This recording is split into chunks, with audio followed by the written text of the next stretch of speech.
Hi, this is Dr. Dan Ratner. As part of our Mind-Body Connection series, we'll continue to look more deeply at the three columns and their corresponding action steps. Today, we're going to discuss the importance of your own imprint on your recovery plan. If you haven't already, click subscribe, ring the bell for notifications, hit like if you like what you're hearing, and put your comments below, and I'll get back to you personally. Quite understandably, most pain and symptom sufferers are at a loss for what they should be doing to get better, and it truly isn't their responsibility to do it alone.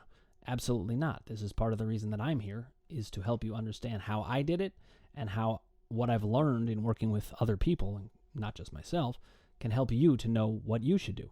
But it is also important that I help you recognize how you can play a very crucial role in your recovery. And in fact, without you, it would be hard for it to happen. So you can follow my ideas about it, my leadership about it, my encouragement about it, and reassurance, but ultimately we have to make sure that you are centrally involved in your own recovery, and I'm going to talk about how that works.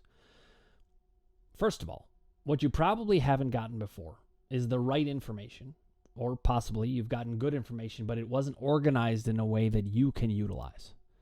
For many, many pain sufferers who have discovered the mind-body process and TMS and the whole world of mind-body processes and the different practitioners, they often tell me, I have a lot of information, a lot of good information, but some of it contradicts. We did a video a couple weeks back about facts and theories that contradict with each other, and I tried to show how you can actually reconcile them through a central understanding. This is part of what I'm trying to bring to the table for you, so that you understand how it works basically, so that you can then take the next step and build your own organized system. So first I have to get it organized into a basic shape. Then we can talk about how you apply it. So this is a big part of the basis of my work. When I was trying to recover, I needed organization. So this is the system that I described, that I developed for me. But it is also the system I developed for other people afterwards. And the reason I describe it the way that I do is this is the broad picture system within which you can work. Because I knew everybody was going to need a broad system to then get specific, because that's what happened for me. If I gave you just my specific system, it wouldn't work for you. You have a different brain. You're a different person. So I developed a broad system. That's where we set the framework, and within that, we get your specifics. So what I needed first was a way to understand each situation that I experienced. I needed rules of thumb that could help with that. I needed awareness of the differences as they applied to me. And I really needed to create a decision tree that I could follow. A set of steps knowing what I was going to do, when, and why. So let's review something here first, which is the general framework of how to understand mind-body issues, which I've discussed in other videos. So I'm just going to recap this because it's an important part of the overall framework. Emotional themes are those broad, high-stakes, but also specific themes that lead to the onset and uptick in symptoms. Recognizing these themes as they affect you in the moment can eradicate those kind of symptoms. It's not going to eradicate symptoms that are driven by the doubt column or the power column, but that is a part of the decision tree, is understanding what's happening in my emotional column and how can I apply it. The doubt column, as we know, or as many will have known if they've watched enough of the videos or talked to me personally, doubt causes chronic pain. So emotional themes tend to be acute. Doubt tends to cause chronic pain. I talk about the 3 levels of doubt. Those 3 levels are, is this actually a mind-body process, or is there something wrong with my body physically, purely?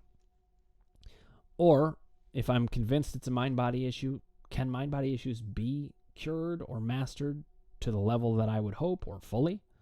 And then thirdly, even if I believe the first 2, can I get better for me? Or is there something about my symptom profile or my personality that causes a potential problem that's going to get in the way? There are also 4 types of doubt. These are all the basics. Within the 4 types of doubt, there is a lack of certainty, which is just basic doubt. There are questions, there's confusion, and there is fear, which is the emotional component of doubt. Getting rid of doubt requires moment-to-moment thinking about pain or other suffering or symptoms to break the chronicity. You have to be thinking of it as Whatever my mind is like at this moment is going to determine my physiology, and that's what's going to determine whether I'm having these symptoms. Chronicity can just be an unbroken set of back-to-back-to-back experiences of moments, or it can be one thing that's always the same. It's not that in a mind-body process. It's one thing after the next with moment-to-moment thinking. In the power column, this is what helps with plateaus and larger growth of the self.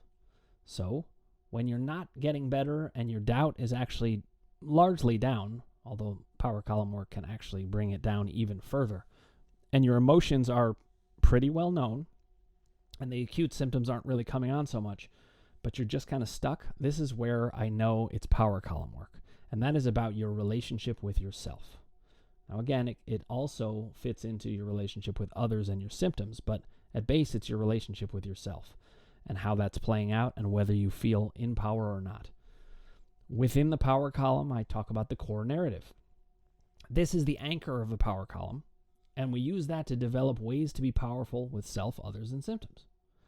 So that's the basic gist, the basic framework that I keep laying out, and I'm going to keep saying it again and again so that that general framework is there, because that is how you're going to build your system. You have to have a baseline to understand how to build your system. Many different people in the mind-body field are going to tell you different things. What I want you to see is that the people who are saying those things, all of those things can fit into my system. I'm not saying that because I need everyone to do my system, but it's because what I found is having a system that captures the overall framework was incredibly important for me to then build my own system. Let's go over a few basic important rules of thumb so that we can continue the process of you knowing the general system. Within the emotions column, the timing of symptoms will help us uncover when an emotional upset occurred and what theme was active then as a result of that logic. So timing is exact and instant when it comes to the emotions column. The timing of symptoms is not going to be exact and instant when it comes to doubt or power. So it depends if it's an emotional issue or not. But a place to check is this timing exact? Because if it is, that suggests an emotional experience. Doubt of any kind and in any capacity, could be the smallest amount of doubt, is very insidious. And it can cause symptoms all by itself, even without emotion. That's another rule of thumb in my basic system. You must get doubt answered fully and to your satisfaction. We're working with your brain, so it's not going to work unless your doubt has been answered fully. As I mentioned, breaking chronicity requires moment-to-moment thinking. This is another rule of thumb. With respect to power, you can tell if you are out of power because it feels bad to be out of power in any situation, and it feels bad in a particular way, where it weighs very heavily and it feels sort of desperate, I would say. A desperation to feel better. Now, if you go through the 3 columns and they aren't resolving it for you, my rule of thumb is you missed whatever it was. These 3 columns encapsulate the full, broad picture of what is happening in mind-body experience.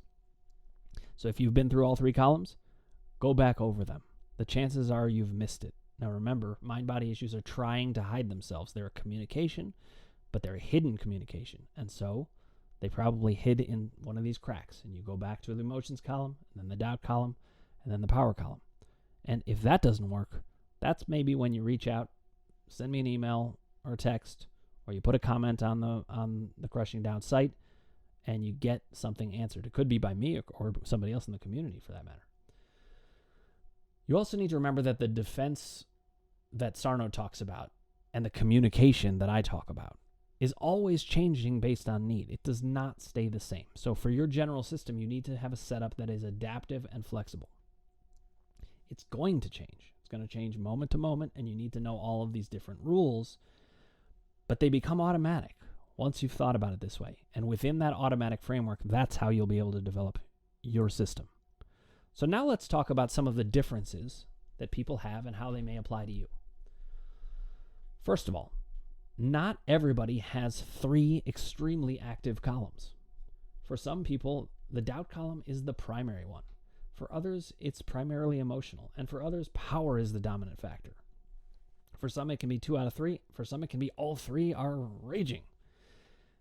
Everyone's different, and you need to find out which columns are active, and through the rules of thumb that I just mentioned, you figure out which ones apply to you most And as a result, that dictates how you're going to work on them. The columns are in fact meant to differentiate between types of experiences so that we can target the right problem. What I found in trying to get better is that there was so much information and not enough information all at the same time, and none of it hung together.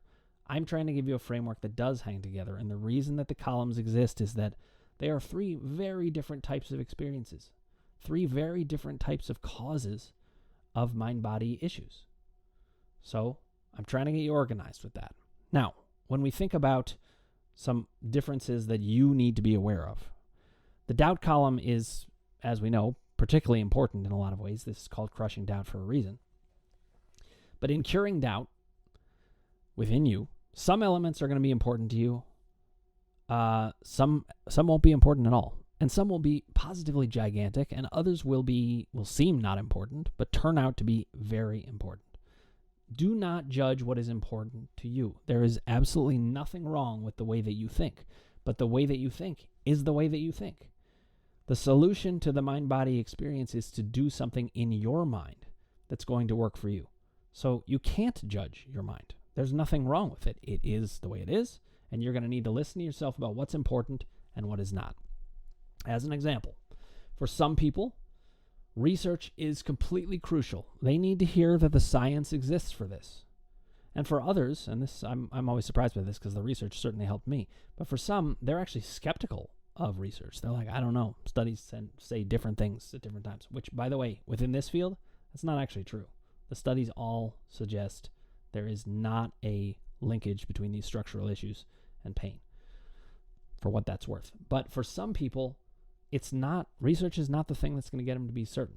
For some, logic will be the key, just to talk about like the process of evolution or how some of the theories they talk about don't make any sense. For many, and this was certainly true for me, the slightest falseness of all, at all, will breed doubt. And so I needed to get all of my questions answered, and I was very thorough about it, which is part of the reason why I'm helpful to people, because I can alleviate doubt because I had so much of it myself. More rules of thumb about differences between you and other pain sufferers. And this is crucial. When you're reading a post on a site and somebody says one thing, you need to remember they have their own mind. They have their own process.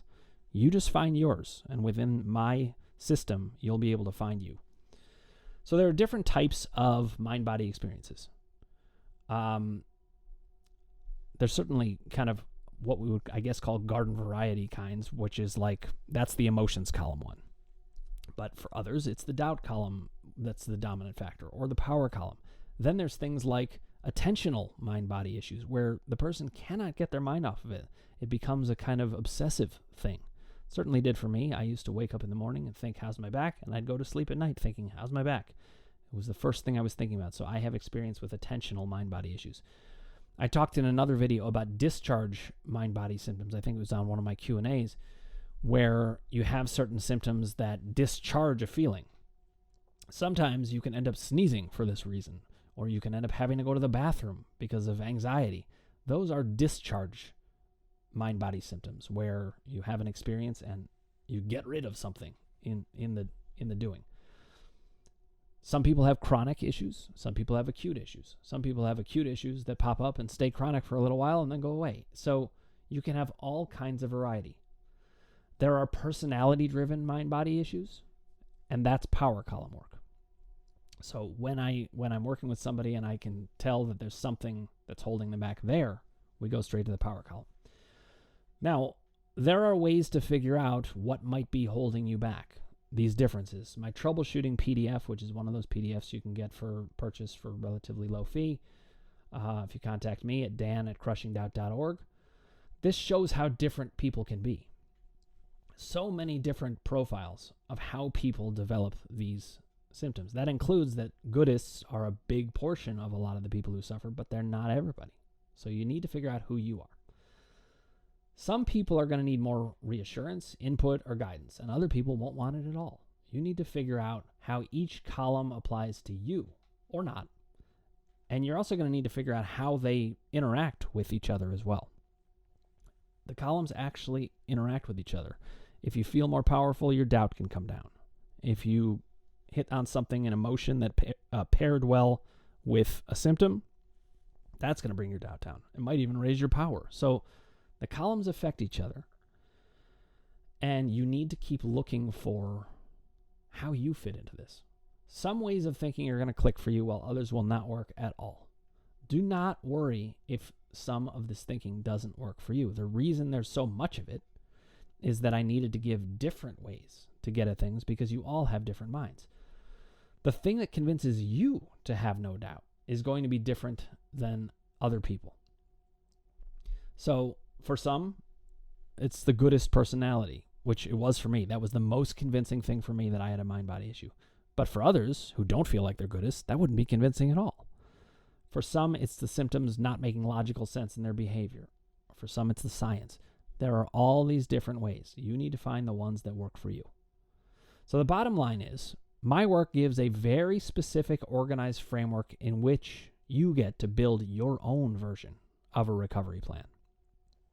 You take the overall focus of how I organize things and the rules of thumb, and they'll work for everybody. But then within that, you got to make your own decisions. This is why my Action Steps PDF, another one of those PDFs, has over 150 ways of thinking or acting with respect to mind-body issues. But it always requires a preface from me about not all of it applying to you, because it won't apply. All of it will not apply to anyone. It doesn't even apply to me, even though I invented them all, or at least came up with them as I thought about these things. I didn't invent these things, I suppose, because everybody has these experiences. But you can reduce that list to maybe the top 20 things that really is like, ooh, that really helps me. You're the one who's going to know that. And this is how you develop your own system. So remember, nothing is going to apply to everyone. None of those action steps are rules. Those are ways of thinking. The general broad concept is what applies to everyone. So within my system, you can find you. And that's how you build your decision tree. Okay, first I look at emotions, then I look at doubts, then I look at power. But even within that, you get to play around with this. You get to see what works for you. Maybe that becomes obsessive, and then that's not helpful. And then you need to let go more. I'm happy to consult with each and every one of you to help you build the system in the way that works for you. But you will, as you build this system, come to feel much safer if you've got a system of your own built within my framework. This will allow you not to feel worried that the mind-body process will just run away from you and you won't really know what to do. So this is part of becoming powerful and why power is an outgrowth of recovery. A couple of important things to know about building your own system.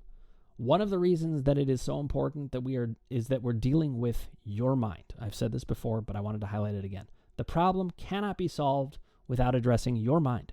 So there can't be anything wrong with you. We have to adapt to whatever your mind is. Incorporating and building your system is going to take some time. But the way I want you to think about it is that as you integrate things or make progress, even small progress, you are always moving forward. Your system is getting better and better. That's how I built this system for all of you, was to do this very thing. It did take me a good amount of time. In fact, I would say it's even been during the time of this podcast. I'm still building. I'm still saying, oh, now here's another way to do this and make it grow. I'm still building my system out. Take any progress you're doing as a sign that you're doing well and can do more. Don't be afraid of plateaus or just slow progress, because all progress matters. Your mind needs to have time to integrate things just as you need to do it, you specifically. I have been saying this a lot recently. I realize how important it is to have a decision tree. And that is a basic plan, generalized, about what you're going to do. For me, the columns give you the basis for this. You go through the columns one by one, you repeat it if needed, and then you contact me or someone else that can help you if still struggling. Even for the people who get better fast, they're going to need to go back to make sure their system is built. A lot of these people will get better very quickly, but then they'll have a symptom come up later, and they don't have a system built.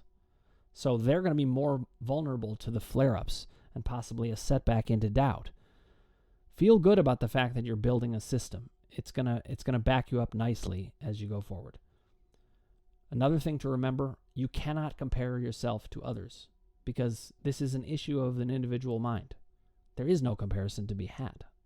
It would be like comparing yourself to others and deciding who you wanted to marry. You can't. Different people want different things and like different things. Try to appreciate and be curious about your own mind and how it is working on this. Using my information to get your own system together is the key. You're not alone. By learning about you, I can help you organize it. Or other people can help you organize it. Or by learning more about you, you can help you organize it. I had a video recently about questions being the key to getting your system down. Well, that is true. Questions lead to the answers, but that's how you get your system too. Ask what you need to know to have a system for you. That's the goal. What am I going to do when? My system is good input, good information, but you are the one who gets to decide. Each type of mind-body experience has a set of variables we use in the action steps. So this is another way that we can break things down, but ultimately you've got to work it out for you. Finding the group of action steps that work for you is key. Not all of them are going to work at all. Some are downright harmful, could get you like spinning into things. So you need to know which ones work. If something works for you, it works. Put it down in your plan.